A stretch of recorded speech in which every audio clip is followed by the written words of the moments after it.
So the big question right now is pretty simple. When do we get to play Neverness to Everness again? The July closed beta ended weeks ago, and ever since, players have been waiting on any kind of hint about the next test or even a release date.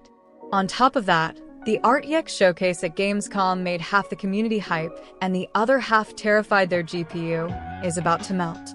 So let's talk about what's next after July's beta, what leaks are saying about the release window, and how realistic those RTX visuals actually are.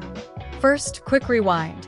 The global closed beta ran from July 3rd to 16th on PC only. Multiple languages were supported, progress wiped, standard stuff. That was our first real hands-on, but since then the only official news has been Illusion Town pre-registration, which dropped in August. Illusion Town looks like a full step up from the beta areas. Schools, markets, a much more alive feel, and clearly the devs are building toward launch instead of just polishing the old zones. Pair that with the RTX showcase they pushed at Gamescom, and you can see the strategy. They're saying, look, this is the visual standard we're aiming for. It's flashy, but it also raises questions about performance. Now, release date speculation is where things get interesting. Multiple outlets are pointing to late 2025 as the target window. That lines up neatly with the beta timing and with the Chinese publication license that runs out in May 2026. Translation: they've got a deadline, and if you read between the lines, it's pretty unlikely they'll risk pushing past it. Late 2025 feels like the sweet spot. Could it slide into early 2026 if optimization takes longer? Absolutely, but my money's on holiday season next year. As for the next beta, nothing is officially announced yet, but here's the logic.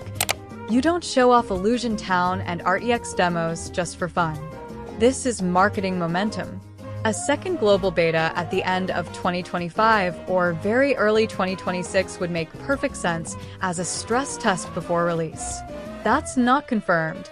It's educated speculation, but it matches the timeline they're building. Community reactions right now are a mix of hype and concern. On Reddit, you've got one side saying, "This game looks insane, late 2025 can't come fast enough," and the other side complaining about cars disappearing, physics glitches, and wondering if UE5 can even run on mobile without turning your phone into lava. RTX worries are the other big one.